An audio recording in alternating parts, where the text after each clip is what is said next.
देवभूमि उत्तराखंड में देवताओं के वृक्ष के रूप में पहचान रखने वाले पैया पदम फिर से खिलने लगा है।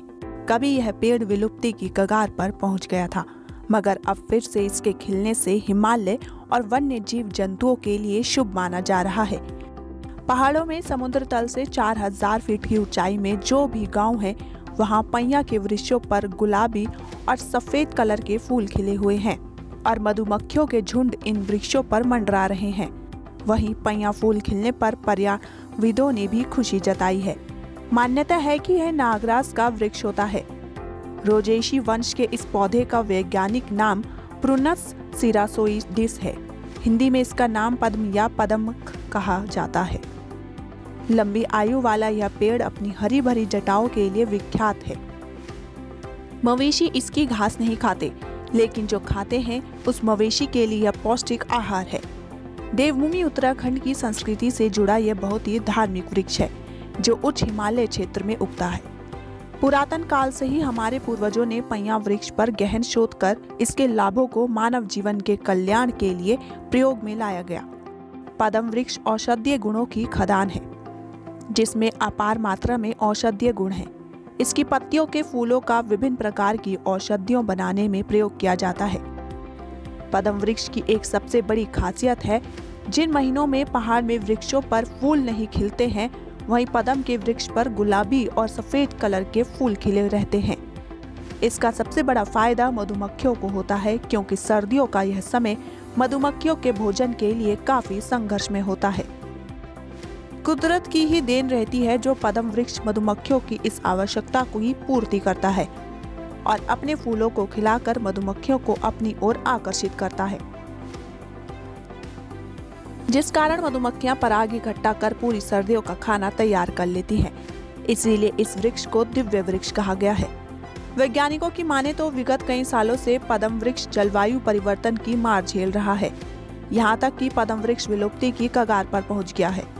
कई स्थानों पर इसके वृक्ष सूख गए हैं। जहाँ कभी पदम होता था, वहाँ आज पदम देखने को नहीं मिलता। तापमान के बढ़ने से पदम वृक्ष पर गहरा असर पड़ रहा है, जो कि बहुत ही चिंता का विषय है।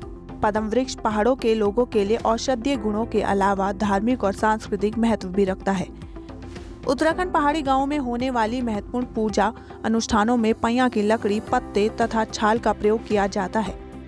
इतना ही नहीं, इन गांवों में होने वाली सुप्रसिद्ध पांडव लीला में प्रयोग होने वाले पांडवों के जो अस्त्र होते हैं, वह पदम की लकड़ी से ही निर्मित किए जाते हैं। पदम एक पवित्र वृक्ष है, जिसे स्वर्ग का वृक्ष माना गया है। तो ये सर्दियों का सीजन होता है। जो हमारी मधुमक्खियां हैं, मधुमक्खियों के लिए नेक्टर का काम करती है। मधुमक्खियां इसके फ्लावर से अपनी सर्दियों का कोटा खाने के लिए, शहद बनाने के लिए पूरा करती हैं।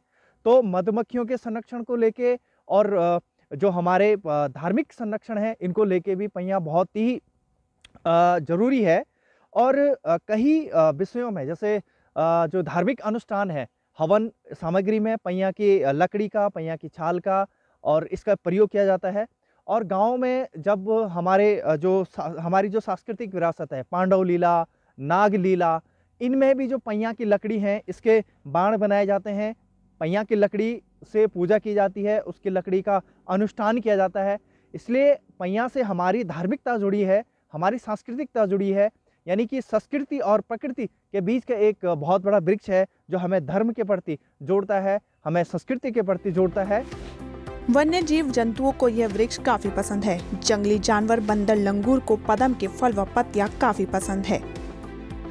वैज्ञानिकों ने भी अपने शोध पत्र में लिखा है कि उत्तराखंड सरकार को भी 5 वृक्षों को बढ़ावा देना चाहिए, जिसमें पीपल, बरगद, तुलसी, पदम, नीम के वृक्षों को लगाना चाहिए। इन वृक्षों से पर्यावरण को काफी फायदा पहुंचेगा और ग्लोबल वार्मिंग पर नियंत्रण पाया जा सकेगा।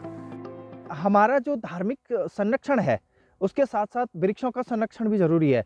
जो हमारे मठ मंदिर हैं, हमारी सांस्कृतिक विरासत है, तो इनके साथ साथ जो हमारे धार्मिक वृक्ष हैं, इनका भी संरक्षण बहुत ज़रूरी हो जाता है। इसको लेके हम अपने स्तर पे कार्य कर रहे हैं। हमने अपने वन में लगभग 200 पैया के वृक्ष लगाए हैं और नर्सरी डाली हुई है, ताकि जिन स्थानों में पैया सूख रहा है, उन स्थानों में हम पैया को दोबारा से लगा पाएँ। क्योंकि पैया जो होता है, वो 4000 फीट से ऊपर पैया की जो हाइट है, वो वहाँ पे होता है। और अक्टूबर और नवंबर में इसमें फ्लावरिंग आती है, और जो कि मधुमक्खियों के संरक्षण के लिए भी बहुत ज़रूरी है। दूसरी बात ये है कि पैयाँ, अगर हम जंगलों में खूब सारा पैयाँ लगाएंगे तो जो वन्य जीव हैं उनके लिए भी ये बहुत अच्छा है। इसके पत्ती, इसके जो फ्रूट हैं, इनको वो खाते हैं। और मधुमक्खियों के संरक्षण में बहुत ज़रूरी है, क्योंकि मधुमक्खियाँ रहेंगी तो हमारा पॉलिनेशन चलता रहेगा, हमारा फसल चक्र बहुत अच्छा रहेगा। तीसरी बात ये है कि जो हमारे स्थानीय वैद्य हैं, इन्होंने पहले से ही, आदिकाल से ही पैया के अलग अलग प्रयोग में पैया के अलग अलग पार्ट्स को यूज़ किया, जैसे पत्तियों का प्रयोग, और जो उसके फ्रूट होते हैं, ये हमारे जो डाइजेस्टिव सिस्टम है, पाचन तंत्र है, उसमें प्रयोग किए जाते हैं, उसके लिए बहुत लाभकारी हैं। इसके जो पत्तियां हैं, ये खाद बनाने में प्रयोग होती हैं, एंटीटॉक्सिक हैं, बहुत ही ज़्यादा एंटी फंगल हैं, खेतों में डाल के इनमें बैक्टीरिया नहीं लगता है। और इसकी जो छाल है उस पर रंग का काम करती है, बहुत ही मेडिसिन में यूज़ होती है। तो पैया का संरक्षण बहुत ज़रूरी है। समय साक्षी के लिए रुद्रप्रयाग से अंकित चंद भट्ट की खास खबर।